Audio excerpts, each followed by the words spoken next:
Hello बच्चों, कैसे हो भाई सब लोग। बहुत बहुत बहुत स्वागत है आपका फटाफट एनसीईआरटी सीरीज में।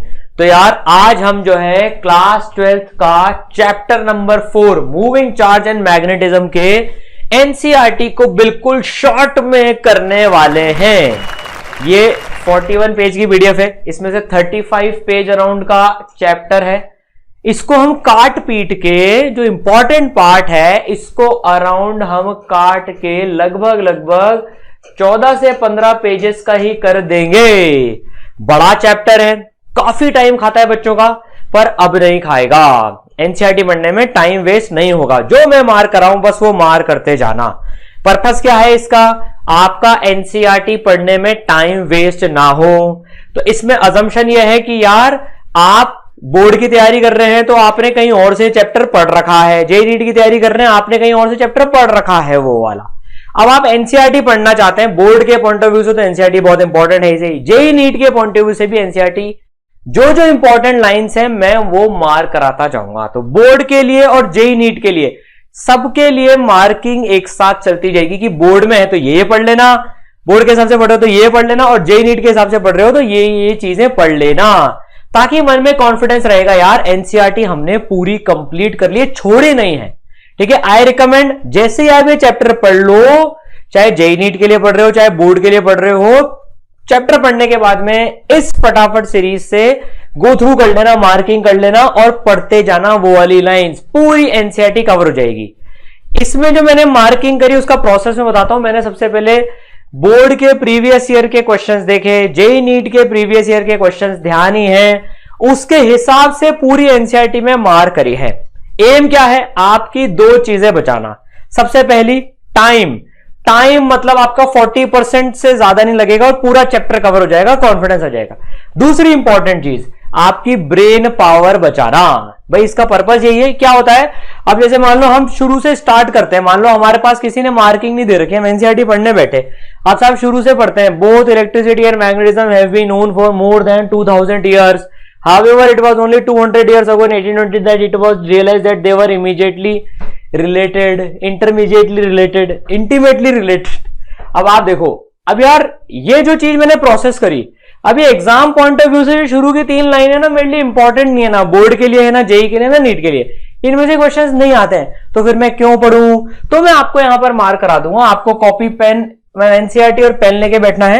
ये मैंने एनसीईआरटी के चैप्टर फाड़ लिया है यार, ये आप ऐसा ना करें, भले आप बुक में मार्किंग करें, तो मैं यहां मार्क करा दूंगा आपको यार, यहां से लेकर ये चीज आपको नहीं पढ़नी है। आप बिल्कुल कॉन्फिडेंस के साथ में ये क्रॉस वाली चीज को स्किप कर सकते हो। ठीक है, तो भाई ये बहुत इंपॉर्टेंट सीरीज है यार। पॉइंट ऑफ व्यू से आपका टाइम और ब्रेन पावर बचेगी और आप अपना जो समय है वो और बेटर जगह लगा सकते हो। ठीक है, जो समय बचेगा। ठीक है, चलिए तो यार फटाफट एनसीईआरटी सीरीज में देखो, अभी तक हम क्लास 11th के 4 चैप्टर कर चुके हैं। पूरा ये प्लेलिस्ट में ई सरल के चैनल पे, जिसको आप इतना प्यार दे रहे हो यार, I really thank you so much. ठीक है ना, इतने सारे सब्सक्राइबर्स हो गए यार, थैंक यू सो मच। ठीक है, और चैप्टर 4 तक हम एनसीईआरटी क्लास 11th कर चुके हैं, चैप्टर 3 क्लास 12 तक हम कर चुके हैं। आज हम क्लास 12th का चैप्टर 4 कर रहे हैं, ऑल्टरनेट चला रहे हैं, एक वीक क्लास 11th का, एक वीक क्लास 12th का।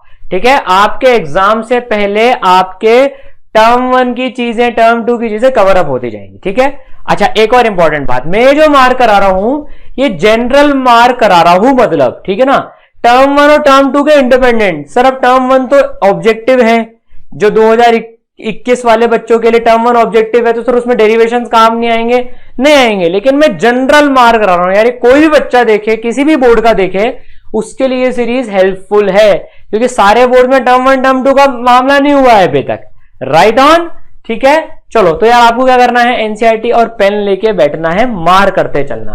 ठीक है, चलो तो भाई स्टार्ट करते हैं। जिन्होंने सब्सक्राइब नहीं किया है वो सब्सक्राइब कर ले। इसकी पीडीएफ की लिंक आपको डिस्क्रिप्शन में मिल जाएगी, बट मैं रिकमेंड करूंगा पूरा लेक्चर आप देखना, ताकि आपको पता पड़ जाएगा।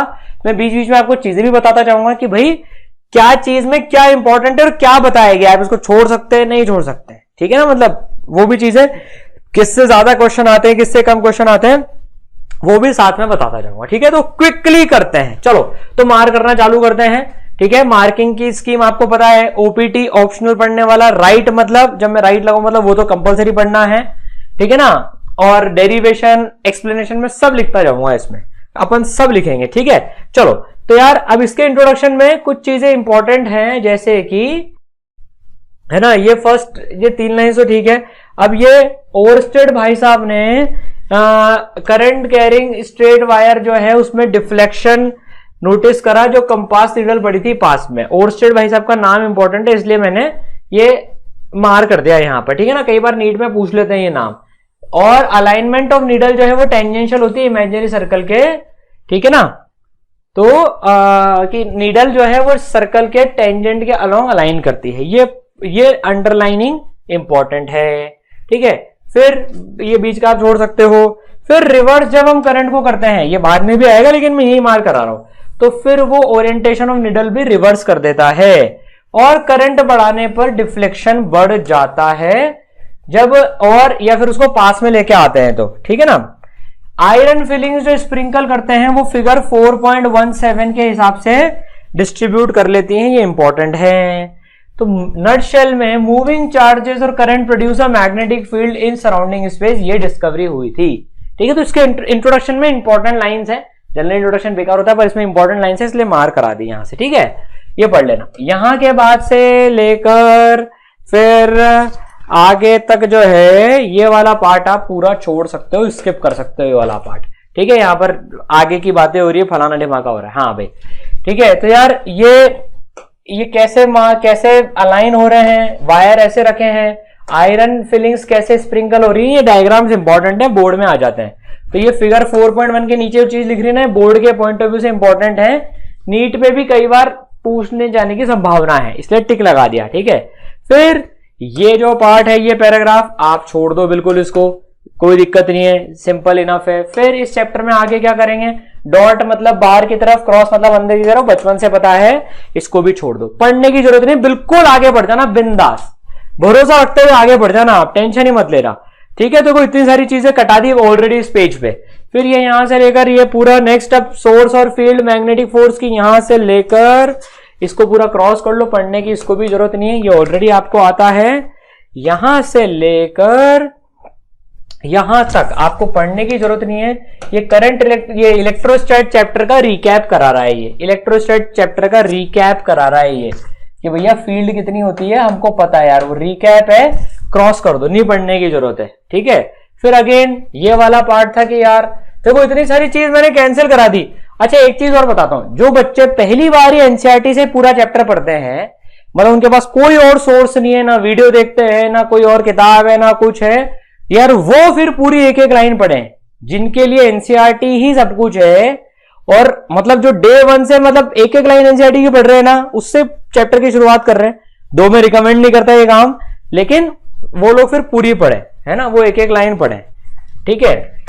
यहां से लेकर यहां तक भी आप कट कर दें, ठीक है, नॉट वेरी मच नीडेड। फिर यहां से लेकर भी यहां तक आप छोड़ सकते हैं, ठीक है, सिंपल बेसिक एक्सप्लेनेशन है। फिर ये जो जस्ट ये यहां से स्टैटिक चार्ज की बात है, इसको मैं ऑप्शनल मार कर रहा हूं यहां पर, टाइम हो तो पढ़ लेना, बेसिक चीज ही है ये बेसिक चीज ही है ये, ठीक है ना, कि भाई magnetic field of several sources, vector addition of magnetic field of each individual source, एक सोर्स के कारण से जो मैग्नेटिक फील्ड होती है और बहुत सारे रहते हैं तो वेक्टर सम हो जाता है, ये बात बोले जा रही है, बेसिक आपको पता है, टाइम हो तो पढ़ लेना, कोई जरूरी नहीं है, ठीक है ना। फिर यहां से लेकर यहां तक भी ऑप्शनल है, ठीक है ना, ये ब्लू बॉक्स पढ़ने की जरूरत नहीं है, ये हमारे लॉरेंट भाई साहब की जन्म पत्री है, अभी शादी वादी नहीं करानी इनकी हमको, ठीक है, पर ठीक है इंटरेस्ट के लिए पढ़ लेना है यार, टाइम हो तो। ये इंपॉर्टेंट है भाई साहब, इलेक्ट्रिक फील्ड और मैग्नेटिक फील्ड, ये फॉर्मूला इंपॉर्टेंट है, ये तो पढ़ना ही है, ठीक है। देन लॉरेंट्स फोर्स कहते हैं, बस इतना सा ध्यान रख लेना, बाकी इसको पढ़ने की जरूरत नहीं है, लेकिन हाँ ये पॉइंट्स जो है, ये पॉइंट्स इंपॉर्टेंट पॉइंट्स हैं, इसको अच्छे से पढ़ना है, जो मैंने टिक लगाया, ये पूरे जो पॉइंट्स हैं 1 2 3 तीनों पॉइंट्स इंपॉर्टेंट हैं, ये पढ़ने हैं, ये नहीं छोड़ने हैं, राइट, इनमें से क्वेश्चन बनते हैं।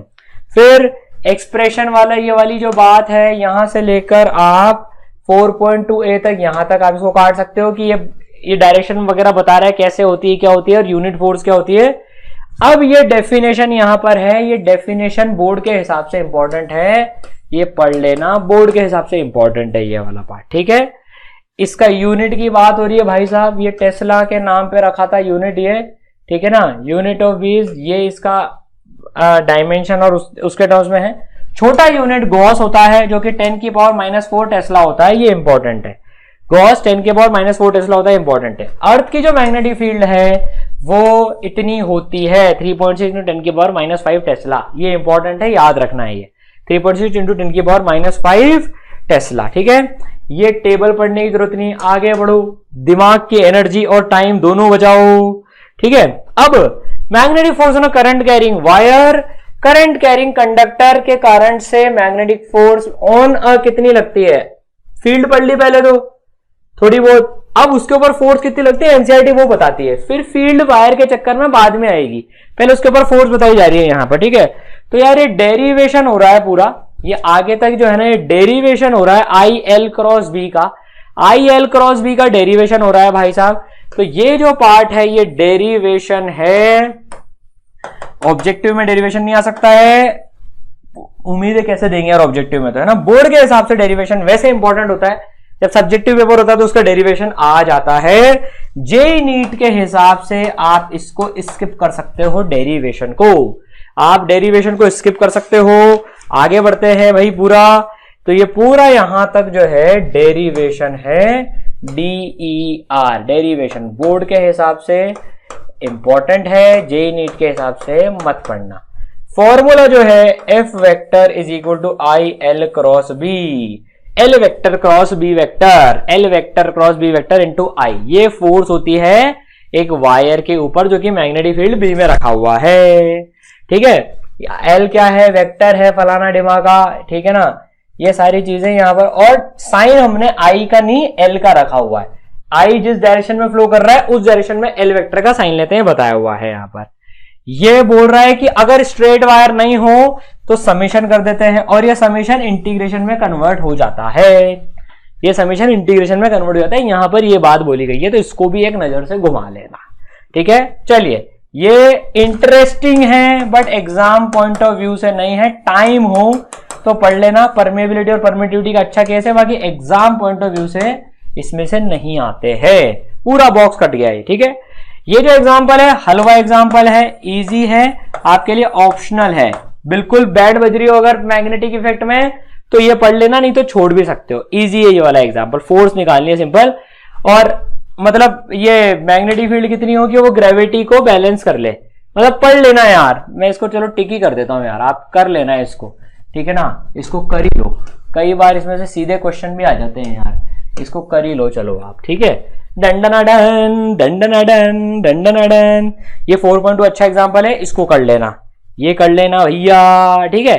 चलो, motion in a magnetic field, अब motion in a magnetic field हमने ये हुआ वो सब ठीक है, काम की चीज यहां से, in case of motion of charge in magnetic field, ये इंपॉर्टेंट लाइन है, बहुत इंपॉर्टेंट लाइन है, ये मिस नहीं होनी चाहिए, ठीक है। ये यहां से लेकर भैया वर्क डन 0 होता है, ये मैग्नेटिक, कोई मैग्नेटिक फोर्स कोई वर्क नहीं करती तो वेलोसिटी के मैग्नीट्यूड में कोई चेंज नहीं आता है, डायरेक्शन चेंज हो सकता है पर मैग्नीट्यूड में कोई चेंज नहीं आता है, सीधे सीधे सवाल आ जाते हैं इस पे, तो ये करना जरूरी है, ये वाली लाइंस पढ़ना जरूरी है, ठीक है।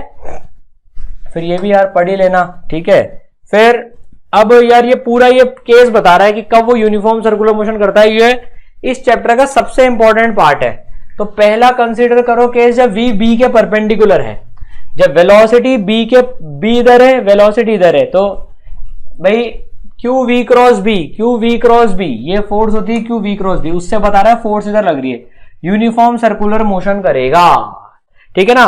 ये आप इसरल ऐप डाउनलोड करके भी पढ़ सकते हैं, बहुत अच्छे से विजुअलाइज कराया है, इसमें किसी को प्रॉब्लम आती हो तो वो यार इसरल ऐप डाउनलोड कर लेना, बहुत प्यारे तरीके से विजुअलाइज करा के एनिमेशंस के साथ में चीज समझाइए, ठीक है। चलो, अब यार ये जो हेलिक्स वाला पार्ट है ना, ये अब सेकेंड केस जो एनसीईआरटी ने लिया है यार, ये बहुत जल्दी बता दिया, ये यहां से समझ में नहीं आएगा, मैं फिर डिस्क्लेमर दे रहा हूं, बहुत रेयर है, मतलब ये आपको यहां से पहली बार पढ़ने से समझ में आ जाए यार, ये वो केस है जब एक कंपोनेंट वेलोसिटी का बी के अलोंग भी होता है। तो ये यहां से पहली बार पढ़ के समझ में नहीं आएगा, घबराना मत।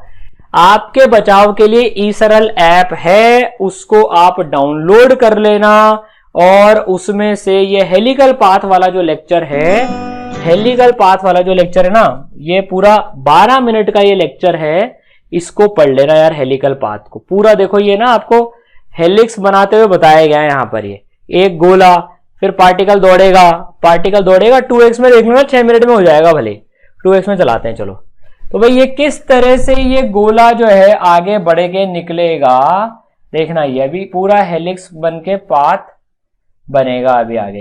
ये पूरा ये देखो, ये पार्टिकल कैसे घूम के हेलिक्स बना रहा है ना, ये ई सरल ऐप में आपको समझ में आ जाएगा। तो 12 मिनट आप स्पेंड कर लेना यार, आपकी जन्म जन्मांतर की समस्या हेलिकल पाथ की, बाकी नहीं। सर शादी नहीं हो रही मेरी, अबे अभी से वैसे कैसे होएगी, वो अलग, वो पोपटलाल की समस्या है, वो आपकी नहीं है। बट एनीवे, तो यार ये जो पार्ट है ना, ये इसमें से नहीं आएगा, ये ई सरल ऐप देख लेना, विजुअलाइज हो जाएगा पूरा। चलो आगे बढ़ते हैं। तो यार ये मैं पूरा यहां से लेकर ये यहां तक ऑप्शनल मार्क कर रहा हूं, मतलब एक्सप्लेनेशन समझाने की कोशिश करिए एनसीईआरटी ने, पर आप इसके लिए ई सरल ऐप में से इसको देख लेना। हेलिकल पाथ वाला है ना, हेलिकल पाथ वाला चैप्टर है, वो वीडियो है, वो देख लेना, ठीक है। डन। नाउ रेडियस का फॉर्मूला बहुत इंपॉर्टेंट है, mv/qb। mv/qb, इसमें भी रेडियस यही होता है। एनसीईआरटी ने पूरा हलवा और करेला एक साथ मिला दिया है, तो वो बड़ा अजीब हो गया है कि यार इसका रेडियस भी ये है। भैया पहले इसका रेडियस तो बताते यार आराम से बच्चे को, बीच में पहले हेलिकल घुसा दिया, बच्चे की बत्ती उड़ गई और फिर बाद में बोल रहे हैं कि यार भाई साहब हाँ चलो अब उसकी बात कर लेते हैं। ऐसे मत करा करो यार, पहले एक बात में एक बात तो करो यार। फॉर्मूले पढ़ते जाना है इसका, थ्योरी तो ठीक है, ये फॉर्मूला बहुत इंपॉर्टेंट है, डबल स्टार लगा रहा हूं यहां पर, बहुत क्वेश्चन आते हैं इस पर, ठीक है। ये ओमेगा, ठीक है ना, जो इंडिपेंडेंट है वेलोसिटी और एनर्जी की, ये इंपॉर्टेंट है। म्यू जो है फ्रीक्वेंसी ऑफ रोटेशन है, राइट।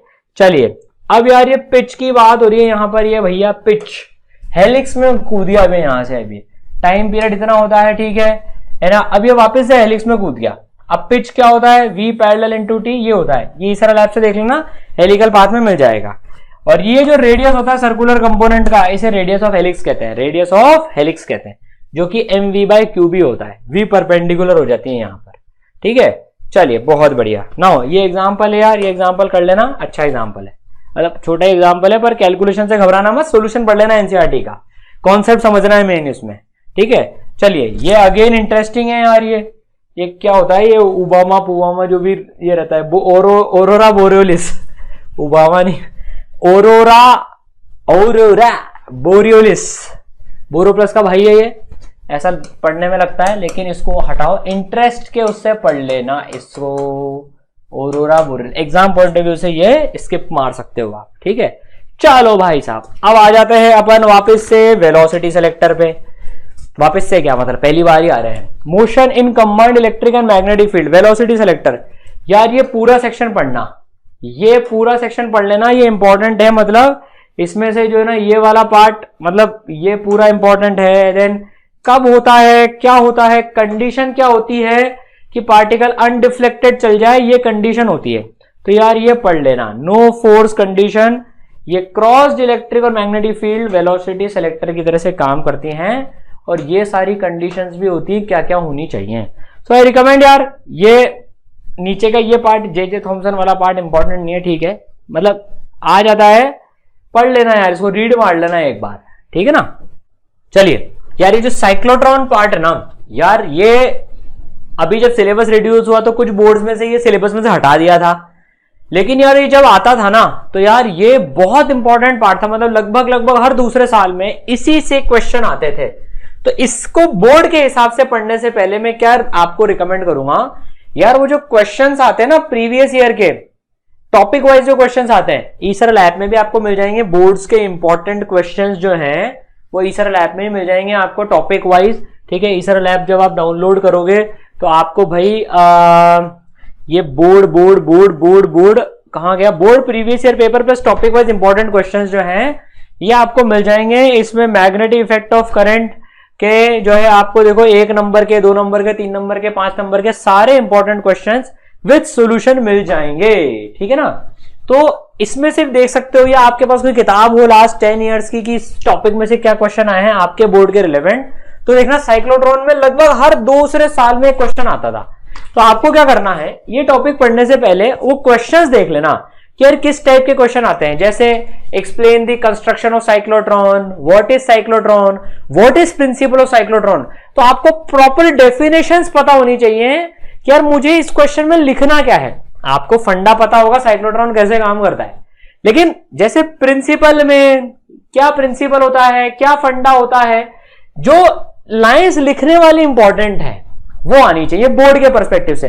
जेईई नीट में तो स्ट्रेट फॉरवर्ड क्वेश्चन आते हैं, जो आपको कंसेप्ट पता होगा तो वो हो जाएगा, ठीक है। तो मैं आपको थोड़ा सा बोर्ड पॉइंट ऑफ व्यू से मार्क करता हूं, यार ये इंपॉर्टेंट है। अगर बोर्ड के सिलेबस में से if not removed, if important है, अगर नॉट रिमूव्ड फ्रॉम सिलेबस, ठीक है ना, तो आप ना सिलेबस जरूर से चेक कर लेना एक बार। अगर सिलेबस में से रिमूव नहीं हुआ है तो ये बहुत इंपॉर्टेंट पार्ट है, ठीक है। तो यार साइक्लोट्रॉन में देखो, cyclotron, what is cyclotron? Cyclotron is a machine. What is a machine sir? Up down up down. Cyclotron is a machine to accelerate charge particular ions to high energy. ये इसकी definition हो गई, ठीक है ना। चलिए भाई, अब साइक्लोट्रॉन क्या फैक्ट यूज करता है? साइक्लोट्रॉन यूजेस द फैक्ट कि भाई जो frequency of revolution of charge particle है वो इंडिपेंडेंट ऑफ इट्स एनर्जी होता है, उसका फ्रीक्वेंसी जो है, टाइम पीरियड जो है वो सेम रहता है, ठीक है ना। तो यार जैसे मैंने बताया था आपको, जैसे ये क्वेश्चन है, state the principle of cyclotron, show that time period of revolution of particles independent of their speed, why is this property necessary for operation of cyclotron. ये 3 नंबर का सवाल आया था, ये है ना।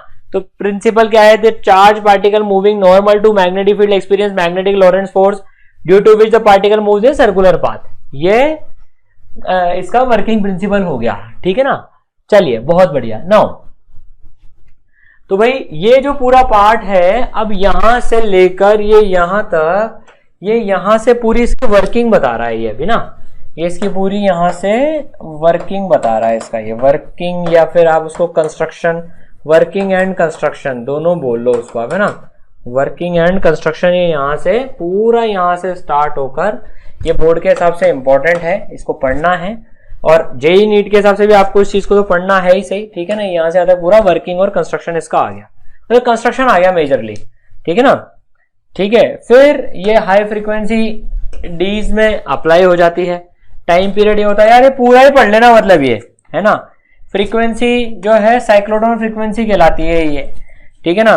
और रेजोनेंस कंडीशन क्या होती है कि वो जो एक्सेलरेटर की जो फ्रीक्वेंसी होती है वो इसके बराबर होती है, जो ऑसिलेटर होता है ना, जो पार्टिकल जिसके कारण से फिर एक्सेलरेट करता है इलेक्ट्रिक फील्ड में, उसकी फ्रीक्वेंसी और ये साइक्लोट्रॉन फ्रीक्वेंसी दोनों बराबर हो जाती है ये, ठीक है ना। ये पूरा पढ़ना है, क्या होता है, कहां से निकल रहा है, फिर फ्रीक्वेंसी कितनी होती है, सब पे क्वेश्चन आता है। कितनी काइनेटिक एनर्जी लेके निकलता है ये भी सीधे सीधे पूछा जाता है। ये तो जेईई नीट के पॉइंट ऑफ व्यू से भी इंपॉर्टेंट है ये फॉर्मूला, कि भाई कितनी एनर्जी लेके वो निकलता है फाइनली, ठीक है ना। तो यार ये जो है operation is based on the fact that, ये पूरा जो है ये पूरा आपको यहां से लेकर यहां तक पढ़ना है। और ये फिर इसके यूजर्स आ गए, ये साइक्लोट्रॉन के यूजर्स आ गए, कहां पर ये काम में आता है, ठीक है। नाउ ये वाला एग्जांपल भी कर लेना यार, ये पार्ट जो इंपॉर्टेंट है उसमें फिर मैं कुछ नहीं छोड़ा रहा है ना, इतना तो पढ़ना पड़ेगा। एक्सेलरेशन इंडिया इंटरेस्ट के लिए पढ़ लेना, एग्जाम पॉइंट ऑफ व्यू से ये नहीं आता है, एग्जाम पॉइंट ऑफ व्यू से ये नहीं आता है। इंडिया में यार कहां अपने भी बहुत एक्सेलरेटर्स हैं यार, पढ़ लेना। वो कुछ आईआईटीज में भी एक्सेलरेटर्स हैं, ठीक है। चलिए अब जो इसका सेकंड पार्ट है, सेकंड मोस्ट इंपॉर्टेंट पार्ट है जो इसका, कि यार अब एक तार के चक्कर में कितनी मैग्नेटिक फील्ड होती है ना, magnetic field due to current element, ठीक है, बायो-सावर्ट लॉ, ठीक है। तो यार ये वाला पार्ट बता रहा है, छोटा टुकड़ा ले लो एक तार का, ये पार्ट ऑप्शनल है, ये पार्ट ऑप्शनल है आपके लिए, मतलब आपको अगर आता हो ऑलरेडी ये तो इसको स्किप कर देना, सीधे फॉर्मूला पढ़ लेना ये वाला, ये सीधे ये वाला फॉर्मूला पढ़ लेना कि भाई एक छोटे एलिमेंट के चक्कर में आर वेक्टर पे क्या मैग्नेटिक फील्ड होती है, ठीक है। म्यू नॉट की वैल्यू 4 × 10⁻⁷ है ना। म्यू नॉट जो है परमिएबिलिटी कहलाता है, म्यू नॉट फ्री स्पेस की, ठीक है। पता है ना। बायो-सावर्ट लॉ की सर्टेन सिमिलरिटीज हैं, कूलम लॉसेस और कुछ डिफरेंसेस हैं। ये दोनों पॉइंट इंपॉर्टेंट है, पढ़ने हैं। और ये वाला जो पार्ट है ये भी पढ़ लेना, ठीक पार्ट है ये, राइट हैंड स्क्रू रूल बता रहा है इसमें ये, राइट। चलो मार्क कराते चलते हैं। देन ये पार्ट इंपॉर्टेंट है, ये पार्ट इंपॉर्टेंट है, ये पढ़ना ही है। अब जो है 1/c², ये इलेक्ट्रोमैग्नेटिक वेव्स में भी आएगा, इतना सा पढ़ लेना। ये 1/c² mu naught epsilon not के बराबर होता है, 1/c² epsilon not mu naught के बराबर होता है, ठीक है ना। इलेक्ट्रोमैग्नेटिक वेव्स में भी आएगा, वहां भी पढ़ेंगे, ठीक है। अब इसको पढ़ने की जरूरत नहीं है, यहां से उड़ा देना, ठीक है। ये एग्जांपल अच्छा एग्जांपल है, कर लेना इसको, ठीक। क्वेश्चन प्रैक्टिस ही हो जाएगी यहां पर, राइट। चलिए नेक्स्ट सेक्शन, ठीक है। अब ये वाला जो पार्ट है, magnetic field on the axis of current carrying circular loop. अब एक तार से हम सर्कुलर लूप पे आ गए, उसके एक्सिस पे मैग्नेटिक फील्ड निकालनी है।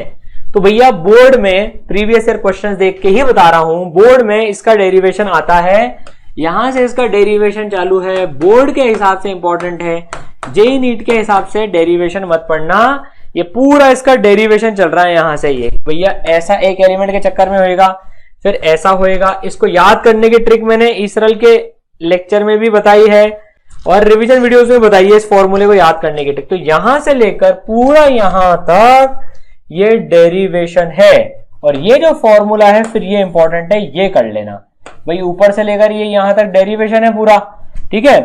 फिर उसके सेंटर पे स्पेशल केस जो सेंटर पे है वो ये है भाई। ये फॉर्मूला बोर्ड में 3 नंबर 5 नंबर में डिराइव करने में आ जाता है, तो इसका डेरिवेशन इंपॉर्टेंट है। आपको समझ में नहीं आता उसका डेरिवेशन, तो इसरल ऐप से डेरिवेशन देख लेना, ठीक है। ये अगेन ये पूरी लाइंस इंपॉर्टेंट है ये वाली, ठीक है। और ये डायग्राम इंपॉर्टेंट है, डायग्राम भी आता है कि एक सर्कुलर लूप के चक्कर में कैसी मैग्नेटिक फील्ड लाइंस होती है, this is important, right. Now ये फिगर ये वाला जो पार्ट है ये भी पढ़ लेना इसमें से। देखो अभी यार इंपॉर्टेंट चीज है, ये पढ़नी पड़ेंगी। गुड एग्जाम्पल है, ये कर लेना है इसको, है ना। सिंपल एग्जाम्पल है, मतलब कोई ज्यादा जोर नहीं, लेकिन कर लेना है इसको, ठीक है। इसी तरह से ये वाला जो एग्जाम्पल है इसमें 100 टर्न्स आ गए। अब भाई n टर्न्स होते हैं तो क्या करना है, तो ये वाला भी कर लेना। और इधर आप तो सभी करा रहे हो, अरे यार ये तो करना जो पड़ेगा तो करना ही पड़ेगा ना। देखो फिर भी हमने, आप देखो 40% 50% तक एनसीईआरटी अभी तक काट ही चुके हैं अपन। मैं बहुत इसमें कंजूसी से मार करा रहा हूं आपको। देखो जो पढ़ने का है ना वो पढ़ने का है। जेईई नीट के हिसाब से एनसीईआरटी पढ़ रहे हो तो मैंने मना कर दिया, फिर ये वाला पार्ट जैसे पूरा डेरिवेशन इस पेज का पूरा स्किप मार सकते हो। ये बस आपको रिजल्ट याद होना चाहिए, डेफिनेटली रिजल्ट याद होना चाहिए। और जेईई नीट में तो एनसीईआरटी लेवल से ज्यादा भी आता है कि यार वो मैक्सिमम कहां होती है, r/√2 पे होती है, और वो फिर आपको जेईई नीट के हिसाब से लेक्चर देखने पड़ेंगे, अपने इसरल ऐप में से देख सकते हो, ठीक है। चलिए अब नेक्स्ट इंपॉर्टेंट चीज पे आते हैं। यार ये बड़ा चैप्टर है, देखो यार ये बड़ा चैप्टर है, मैं पहले ही बोला था टाइम लगता है, लेकिन इसमें अच्छी बात है ना, अपन आधा समय तो बचा ही रहे हैं। एम्पियर सर्किटल लॉ यहां से लेकर यहां तक, अगर आपको बेसिक आता है एम्पियर सर्किटल लॉ का, तो यहां से लेकर यहां तक ऑप्शनल है, आप टाइम हो तो पढ़ना। एम्पियर लॉ क्या कहता है, एम्पियर लॉ के हिसाब से ये होता है मामला, ठीक है। चलो फटाफट से मार करते हैं। फिर ये वाली लाइन जो अंडरलाइन करा रहा हूं ना, वो पढ़ते हुए चलना, अंडरलाइन और टिक करते हुए चलना, ये भी पढ़ना है, ठीक है। फिर ये कुछ स्पेसिफिक केसेस लेता है यार यहाँ पर कि यार क्या क्या हो सकता है। अगर आपको प्रैक्टिस हो ना एम्पियर लॉ लगाने की तो आप समझ जाओगे एक बार में ये, ठीक है। ये हो गया यहाँ पर। फिर स्ट्रेट करंट कैरिंग वायर के चक्कर में डेरिवेशन हो रहा है यहाँ पर। अब ये स्ट्रेट करंट कैरिंग वायर के चक्कर में क्या होता है भाई, स्ट्रेट करंट के इनफाइनाइट के चक्कर में हमें पता है फील्ड लाइन ऐसी होती है। ये यहां पर उसका डेरिवेशन कर रहा है, बोर्ड के हिसाब से इंपॉर्टेंट है। μ0I/2πr, very important formula, very very important formula. और डेरिवेशन भी एम्पियर लॉ से यहां पर हो गया इसका, ठीक है। ये डेरिवेशन एक लाइन में हो जाता है इसका डेरिवेशन, ठीक है। ये वाला फर्स्ट पॉइंट ऑप्शनल है, छोड़ सकते हो। इसके फॉर्मूले में बोल रहा है कि 1/r की तरह से वेरी करता है, वो सिलेंड्रिकल सिमेट्री है। यहां पर मैं अंडरलाइन कर रहा हूं कांस्टेंट मैग्नीट्यूड की मैग्नेटिक फील्ड लाइन से जो कॉन्सेंट्रिक सर्कल्स बनाती है, ये पढ़ लेना। इसे मैग्नेटिक फील्ड लाइंस भी, अच्छा magnetic field lines close loop बनाती हैं, ये वेरी इंपॉर्टेंट पार्ट हो गया। Magnetic field lines close loop बनाती हैं, जबकि electrostatic field lines close loop नहीं बनाती है, हम ऑलरेडी पढ़ चुके हैं ये वाला पार्ट, ठीक है। फिर ये थर्ड पॉइंट भी ऑप्शनल है, टाइम हो तो पढ़ लेना, कोई बहुत बड़ी बात नहीं है इसमें।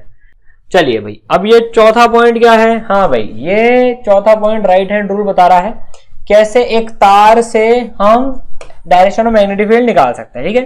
फिर उसके बाद में पूरा पैराग्राफ काट देना, ये पढ़ने की जरूरत नहीं है। अब सर मजा आ रहा है, अब आप कटा रहे हो ना, अब मजा आ रहा है, देखो अब इसमें अरे नालायक हो, ठीक है ना। ये ठीक है, ये अच्छा एग्जांपल है, एनसीईआरटी से थोड़ा सा टफ है समझ में आने में। सिलेंडर के अंदर और बाहर मैग्नेटिक फील्ड पूछ रहा है, जेईई नीट के हिसाब से ये बहुत इंपॉर्टेंट है, सीधे डायरेक्ट क्वेश्चंस आते हैं। तो आई वुड से आप इसको ईसरल ऐप से देख लेना, अच्छा विजुअलाइजेशन हो जाएगा। जब आप इसको ईसरल ऐप से देखोगे तो पूरा बढ़िया इसका विजुअलाइजेशन आप कर सकते हो। मैंने यहां पर ये देखो, ये magnetic force on a current carrying wire, नहीं, magnetic field due to long cylinders, magnetic field due to long cylinder से जेईई नीट के लिए वीडियो बनाया हुआ है। यहां पर 26 मिनट का वीडियो है, 2x पे देखोगे तो 13 मिनट में हो जाएगा। जेईई नीट वाले बच्चों यार ये वीडियो पूरा देख लेना, ये काफी क्वेश्चन कैरी करते हैं, पूरा एनिमेशंस वगैरह के साथ में देखो आपको विजुअलाइज होके 3D फिगर्स के मॉडल के तरह से ये चीज समझ में आ जाएगी, बहुत प्यारी तरह से समझाइए, ठीक है। बोर्ड में तो यार एक क्वेश्चन की तरह से दे रखा है, लेकिन जेईई नीट में ये इंपॉर्टेंट है, मैं फिर बता रहा हूं, सीधे सीधे क्वेश्चन आ जाते हैं और ये ग्राफ तो एज इट इज ही आ जाता है, छोड़ना मत ये पूरा एग्जाम्पल, ठीक है। गो टू ईसरल ऐप, और मैंने इसमें बता दिया है ईसरल ऐप से कौन सा वाला पढ़ना है आपको, magnetic field due to long cylinders. तो MF magnetic field due to long cylinders, ये लेक्चर इसमें से डेफिनेटली देख लेना, ठीक है। एनसीईआरटी ने तो देखो यार एक एग्जांपल में बता दिया पूरा का पूरा ये, राइट। चलिए यहां से लेकर यहां तक आप पूरा स्किप मार सकते हैं, राइट। चलिए फिर सोलेनॉइड और टोरॉइड, अभी इंपॉर्टेंट पार्ट है। क्या होती है सोलेनॉइड, बेसिकली आपको पता है यार, ठीक है ना, जो इनसे मैग्नेटिक फील्ड जनरेट होती है, फलाना डिब्बा का यहाँ पर गिवन है, ठीक है ना। सोलेनॉइड हमको पता है, सोलेनॉइड पढ़ते हैं, सीधे सोलेनॉइड पे जंप मारते हैं हम यहाँ से। सोलेनॉइड का कंस्ट्रक्शन है, ये ऑप्शनल है, सोलेनॉइड पता है कैसे बनती है तो छोड़ सकते हो, ये उसका कंस्ट्रक्शन है कि सोलेनॉइड भैया कैसे बन रही है। बहुत खराब राइटिंग आ रही है यार आज तो, oh my God, this is like super duper. अगर बचपन में वो जिन्होंने राइटिंग कंस्ट्रक्शन, अबे स्पेलिंग भी गलत हो रही है भैया, अंग्रेजी वाली मैडम होती ना अभी तो जूते मार दिए एकदम, अबे ये सिखाया है उनको कंस्ट्रक्शन, ठीक है। चलो ऑप्शनल है कंस्ट्रक्शन, हाँ भैया ये इंपॉर्टेंट है डायग्राम। सोलेनॉइड के चक्कर में फील्ड कैसे होती है, ये भी इंपॉर्टेंट डायग्राम है बिल्कुल। ये क्या बता रहा है, फाइनाइट सोलेनॉइड के चक्कर में फील्ड बता रहा है, फाइनाइट सोलेनॉइड के चक्कर में। फिर भैया ये पार्ट पूरा कहां भग गया, ये पार्ट पूरा इंपॉर्टेंट है कि भैया अंदर यूनिफॉर्म हो रही है, क्या मामला हो रहा है। और सोलेनॉइड को जैसे जैसे लंबा करते जा रहे हैं वो long cylinder, it appears like a long cylinder metal sheet, field outside the solenoid approaches zero, है ना। और फील्ड आउटसाइड जीरो मानते हैं, बेसिकली जीरो होती है इसके अंदर में, और अंदर जो है वो पैरेलल होती है एक्सिस के, अंदर जो है पैरेलल होती है एक्सिस के। ये डायग्राम इंपॉर्टेंट है, इसका डेरिवेशन काफी बार आता है बोर्ड में, तो भैया ये बोर्ड के हिसाब से जो इसका डेरिवेशन है ये बहुत इंपॉर्टेंट है। B is equal to mu naught NI, समझ में आई, बिल्कुल आई। N क्या है, number of turns per unit length. देखो मैंने एक एक लाइन पढ़ी है, इसलिए आपको लाइन बाय लाइन मार्क कराता जा रहा हूं। ये बोर्ड के हिसाब से डेरिवेशन इंपॉर्टेंट है, पूछा जाता है, ठीक है भाई। तो बाहर जीरो हो गई और अंदर म्यू नॉट NI हो गई, इसको हटाओ। टोरॉइड, भाई टोरॉइड क्या होता है, सोलेनॉइड को घुमा दिया, सोलेनॉइड को ही घुमा दिया तो टोरॉइड बन गया। ये बेसिकली डोनट में तार बांध दिया ताकि कोई खाए नहीं, तार कैसे खा सकता है, और करंट बहा दिया उसमें ताकि कोई हमारे डोनट को टच भी नहीं करे, ठीक है ना, तो बन गया टोरॉइड, ठीक है ना। तो यार टोरॉइड क्या होता है, ये पूरा यहां से लेकर ये यहां तक इंपॉर्टेंट है कि व्हाट इज टोरॉइड, ये टोरॉइड की डेफिनेशन हो गई। और फील्ड जो इसके है, अंदर जीरो होती है फील्ड, बी अंदर जीरो, बाहर बी जीरो, और अंदर जो है म्यू नॉट Ni/2πr होती है। सोलेनोइड के सिमिलर फील्ड होती है। यहां से फिगर विगर की ये सारी बातें आप छोड़ सकते हो, यहां से यहां तक छोड़ देना इसका, ठीक है ना मामला। और ये फिर इसका डेरिवेशन है, इसका डेरिवेशन भी इंपॉर्टेंट है, बाहर जीरो कैसे हो रही है और अंदर जीरो कैसे हो रही है, simple application of ampere law है, ये भी पढ़ लेना यार, ये जरूरी है, ठीक है। अब जो इंपॉर्टेंट पार्ट है ना, ये फॉर्मूला याद करने की ट्रिक एनसीईआरटी में बता रही है फॉर अ चेंज। इस बार यार एनसीईआरटी में हमको याद करने की ट्रिक बता रही है, बहुत प्यारी ट्रिक है ये, कि देखो सोलेनोइड का फॉर्मूला होता है mu naught N I, solenoid का फॉर्मूला होता है म्यू नॉट एन आई, वहां होता है N number of turns per unit length, N number of turns per unit length. Toroid में टोटल टर्न्स है एन और लेंथ जो है वो है 2πr। यार इसकी लेंथ कितनी है, यहां से आप देखो तो इसकी लेंथ कितनी 2πr और टोटल टर्न्स है कैपिटल एन, तो पर यूनिट लेंथ टर्म्स कितने हो गए 2πr से डिवाइड कर दो। तो यार छोटे n को इससे रिप्लेस मार दो, छोटे n को देखो म्यू नॉट एन आई में छोटे n को कैपिटल N अपॉन 2πr से रिप्लेस मार दो, देखो ये सेम फॉर्मूला आ जाता है। सोलेनोइड को भी घुमाया एक्चुअली टॉरॉइड बनाने के लिए, ऐसा समझो, ठीक है। तो यार देखो वो छोटे n को कैपिटल N बाय 2πr से कर दो, इन्होंने ये गजब मचाया, ठीक है। ये पैराग्राफ पढ़ने की जरूरत नहीं है, ठीक है ना। फिर ये भी करने की जरूरत नहीं है, हटाओ इसको, तो ब्लू बॉक्स से टोकामैक और ये सारी चीजें हैं, ठीक है, इंटरेस्टिंग है पर एग्जाम पॉइंट ऑफ व्यू से नहीं आती है ये, ठीक है। ये सिंपल है यार, magnitude of magnetic field, easy example है ना। प्रैक्टिस की जरूरत हो सोलेनोइड में तो कर लेना, नहीं तो आगे बढ़ जाना, ठीक है। चलो अब आता है force between two parallel currents और एम्पियर की डेफिनेशन। तो भैया इसमें मैं काफी कुछ कटाने वाला हूं, आपको दो तारों के बीच में फोर्स निकालने हैं, यहां से लेकर यहां तक आप इसको काट देना, एक्सप्लेनेशन चल रहा है। फिर यहां से लेकर पूरा यहां तक आप इसको मत काटना, बोर्ड के हिसाब से इंपॉर्टेंट है ये डेरिवेशन। मैं बोलूंगा जेई नीट वालों को भी ये आना चाहिए, जेई नीट वाले भी ये डेरिवेशन कर शुड नो। कारण क्या है, फॉर्मूला भूल जाते हैं दो वायर्स के बीच में फोर्स का, तो डिराइव करना आना चाहिए, वो सिंपल है। एक के चक्कर में फील्ड निकालो और दूसरे में फिर IL भी लगा दो, तो ये हो गई फोर्स, ठीक है ना, ये हो गई फोर्स, इंपॉर्टेंट फॉर्मूला है ये, ठीक है ना। अब भाई साहब ठीक है, ये करने की जरूरत नहीं, न्यूटन थर्ड लॉ से सिमेट्री है, फलाना ढिमाका कंसिस्टेंट है, ये अभी पढ़ने की जरूरत नहीं, ये पूरा उड़ा देना, ठीक है। यहां से लेकर ये यहां तक कि भैया parallel current attract and anti parallel current repel, ये लाइन इंपॉर्टेंट है। सेम डायरेक्शन के करंट अट्रैक्ट करते हैं और उल्टे करंट रिपेल करते हैं। इलेक्ट्रोस्टैट का उल्टा होता है इसमें, इलेक्ट्रोस्टैट का उल्टा होता है इसमें, ठीक है ना। चलो भैया अब ये पर यूनिट लेंथ फोर्स कितनी होगी वो ये बताता है, ठीक है। अब एम्पियर की जो डेफिनेशन है ये काफी इंपॉर्टेंट है, ये बोर्ड में सीधे सीधे आ जाती है, ये एम्पियर की डेफिनेशन पता होनी चाहिए ढंग से। यहां के बाद से फिर यहां तक आप उड़ा दो, फिर ये चार्ज की डेफिनेशन है, ये आपको आनी चाहिए। अब नए तरह से चार्ज को डिफाइन कर रहे हैं एम्पियर और टाइम के टर्म्स में, ठीक है, एम्पियर और टाइम के टर्म्स में। तो मैं एक एक लाइन कटाता जा रहा हूं जो आप छोड़ सकते हो, है ना। चलो बहुत बढ़िया, फिर ये आप काट देना, इसको पढ़ने की जरूरत नहीं है। दो इंटरेस्टिंग है, ये इंटरेस्ट के हिसाब से पढ़ लेना, बाकी एग्जाम पॉइंट ऑफ व्यू से ये इतनी कोई खास बात नहीं है, मतलब इंटरेस्टिंग है पर एग्जाम पॉइंट ऑफ व्यू से बोल रहा हूं मैं, ठीक है। इसको आग लगाओ पूरा, ठीक है, ब्लू बॉक्सेस वैसे भी ठीक है ना। ये वाला यार पढ़ लेना, इसमें अर्थ मैग्नेटिक फील्ड और इसका मिला के क्वेश्चन है, तो ये एग्जाम्पल अच्छा है, ठीक है ना हो। टॉर्क की अगर हम बात करें, अब टॉर्क ऑन करंट लूप और मैग्नेटिक डाइपोल, ये मामला आ गया अभी, तो भैया ये पैराग्राफ इंपॉर्टेंट है पूरा, ठीक है। फिर यहां से लेकर पूरा इसका डेरिवेशन चल रहा है, बोर्ड के हिसाब से कर लेना, जेई नीट के हिसाब से पता होना चाहिए। कई बार जेई में क्वेश्चन आ गया है एक लूप बना के, तो यार मतलब कंपलसरी नहीं है पर शुड नो, मतलब समझ गए आप, ये अच्छी एक्सरसाइज भी है, शुड नो, है ना।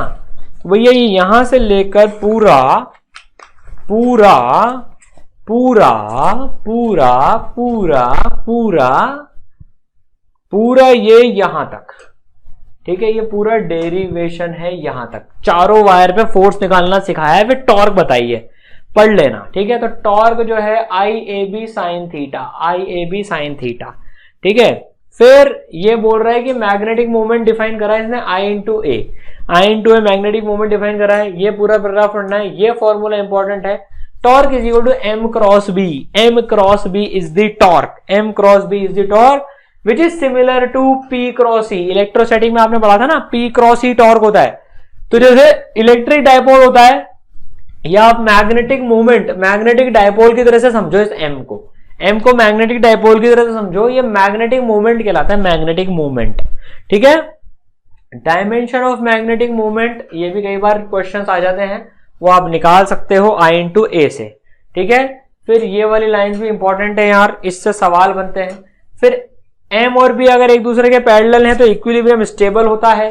ठीक है ना, इक्विलिब्रियम स्टेबल होता है, और जब एंटी पैरेलल होते हैं तो इक्विलिब्रियम अनस्टेबल होता है। ठीक है ना, चलो बहुत बढ़िया। नाउ एन टर्न्स हो तो मैग्नेटिक मूवमेंट एन आई ए हो जाता है, एन आई ए हो जाता है। यार ये चीज आप ई सरल ऐप में से देख लेना, ये जेई नीट के हिसाब से थोड़ी सी इंपॉर्टेंट है। ये कब इक्विलिब्रियम स्टेबल हो रहा है, कब अनस्टेबल हो रहा है, इसमें तो इतनी सी 3 लाइन में बता दिया। यहां से बोर्ड में बहुत ज्यादा नहीं पूछते, लेकिन जेई नीट के हिसाब से यार इसको आप जेई नीट की तैयारी कर रहे हैं आप, तो ई सरल ऐप से ये वाला पार्ट जरूर देख लेना। ठीक है ना, चलिए नाउ ये वाला एग्जांपल दिखने में बहुत बड़ा है, लेकिन आप सॉल्यूशन पढ़ते जाना और एक बार रीड जरूर कर लेना, गो थ्रू, एक बार जरूर गो थ्रू कर लेना इस एग्जांपल को। ठीक है, चलिए नाउ अब यार ये जो 4.12 एग्जांपल है, इसके तीनों पार्ट अच्छे हैं, ये आपको पढ़ने ही है, चाहे बोर्ड जेई नीट हो, अच्छे हैं तीनों पार्ट इसके। ठीक है, now current loop as a magnetic dipole, current loop as a magnetic dipole. अब ये पार्ट थोड़ा सा यहां पर इन्होंने खींचा है एनसीईआरटी वालों ने यार इसको, कि भैया ये देखो कि हम करंट लूप को मैग्नेटिक डायपोल की तरह से कर सकते हैं। ठीक है, तो यार मैं जो अंडरलाइन करा रहा हूं सिर्फ वो वाली लाइंस इसमें पढ़ते चले जाना, यहां से लेकर पूरा बाकी ऑप्शनल आप जो है यहां तक पूरा ऑप्शनल ले लो। टाइम हो तो पढ़ना, नहीं तो स्किप मार देना। मेजर जो चीज है कि जो मैग्नेटिक फील्ड है वो इतनी हो जाती है, वो आगे भी आएगा, ये आगे भी आएगा, टेंशन मत लेना। मैग्नेटिक फील्ड इतनी हो जाती है मैग्नेटिक मूवमेंट के कारण से। ठीक है ना, जैसे कि ये बोल रहा है कि इलेक्ट्रोस्टैटिक के डायपोल से सिमिलैरिटी देखो, mu naught 1/ε0 m p b e, या इंटरचेंज कर लो। इलेक्ट्रिक फील्ड का फॉर्मूला डायपोल के चक्कर में ही होता है, तो इसके चक्कर में ये होता है, f 1/ε0 को म्यू नॉट रख दो, m के बदले p, तो यार या p के बदले m, 1/ε0 के बदले म्यू नॉट, तो ये फॉर्मूला आ जाएगा, आपको अलग से याद करने की जरूरत नहीं है। और एक्सियल पोजीशन पे ये होता है, तो एक्सियल पोजीशन पे ये हो जाता है। ठीक है, तो यार ये जो रिजल्ट है, ये वाला जो पार्ट है ये पढ़ लेना, आपको समझ में आ जाएगा। मैग्नेटिक मोनोपोल्स एग्जिस्ट नहीं करते हैं, लेकिन इस तरह से फॉर्मूले जरूर डिराइव कर सकते हैं। ठीक है, ये वाला पैराग्राफ काट देना सर, बहुत टाइम बाद काटने का कुछ मिला है यहाँ पर। ठीक है ना, ये वाला पैराग्राफ आप छोड़ सकते हो। ठीक है ना, ये छोड़ देना, डन।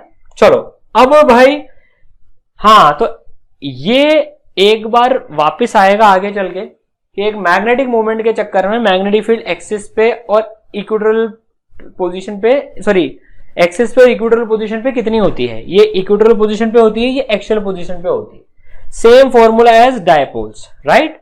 नाउ अब ये magnetic dipole moment of revolving electron. अब यार ये जो पूरा टॉपिक है ना, यहां से लेकर यहां तक तो आप बिंदास उड़ा दो इसको, कोई टेंशन नहीं है। इसमें एक फॉर्मूला इंपॉर्टेंट है जो मैं आपको बता रहा हूं, यहां से लेकर यहां तक ऑप्शनल है अगर आप डिटेल में जाना चाहते हैं। इसका जो मेजर फॉर्मूला है वो ये है म्यू बाय एल।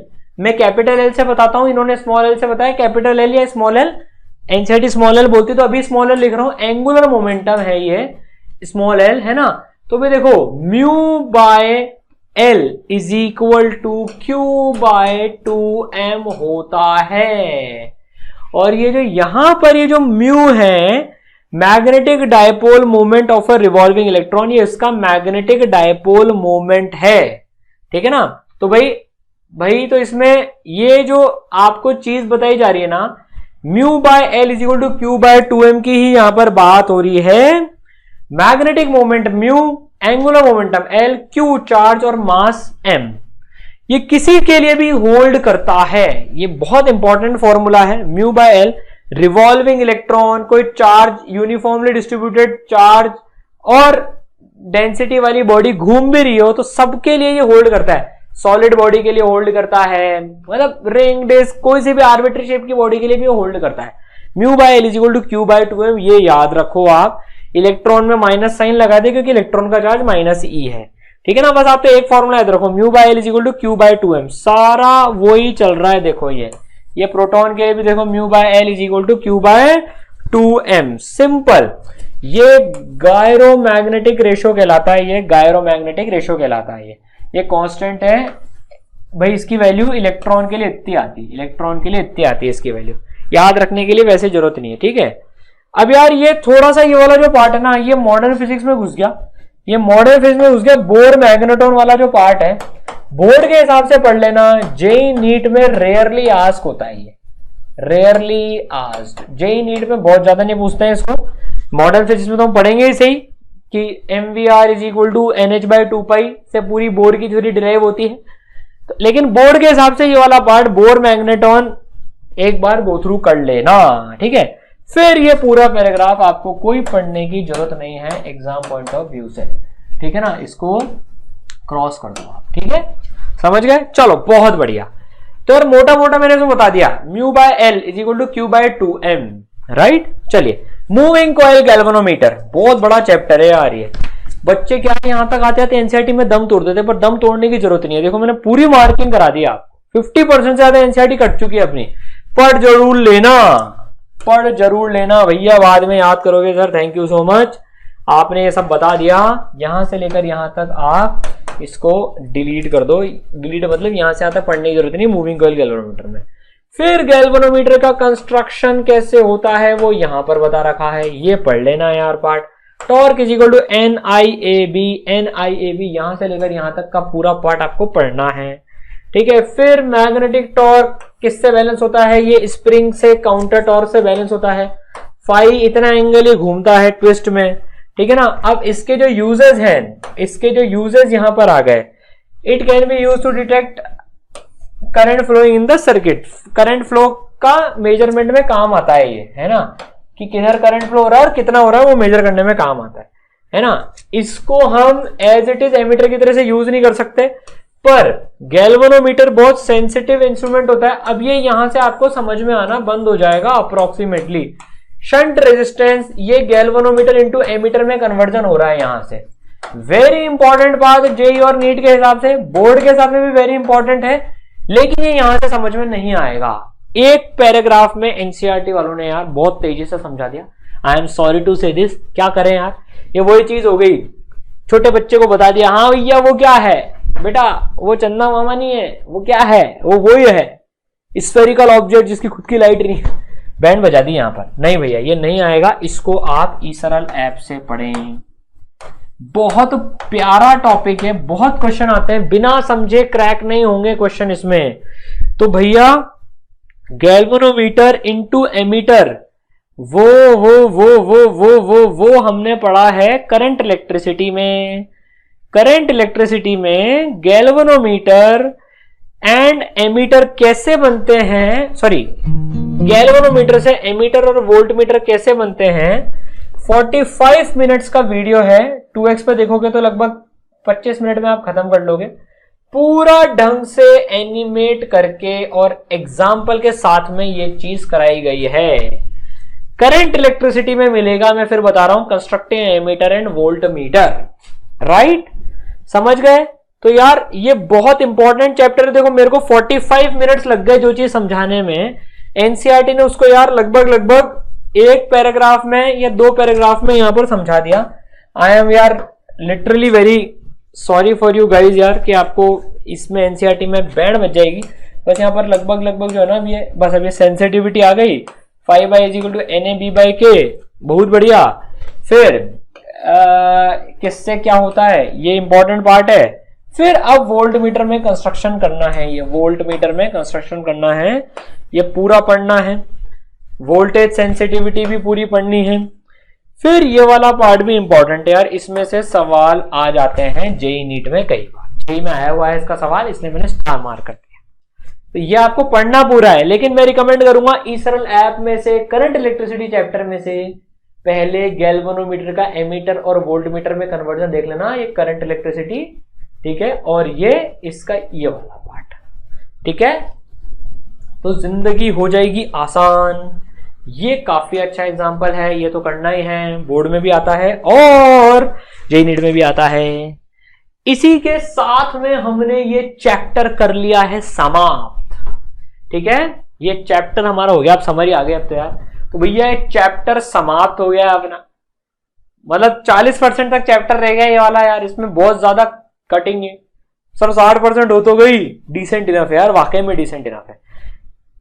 आप बिल्कुल कॉन्फिडेंस के साथ में मार्किंग वाली चीजें पढ़ो और बन जाने लाइव, ठीक है, समझ गए। अब नेक्स्ट जो है हम क्लास 11th का चैप्टर नंबर 5 लेके आएंगे, ऐसे ऑल्टरनेट चैप्टर्स चलते जाएंगे। पूरी जो सीरीज है आपके पास में, पूरी जो सीरीज है वो शेयर्ड है।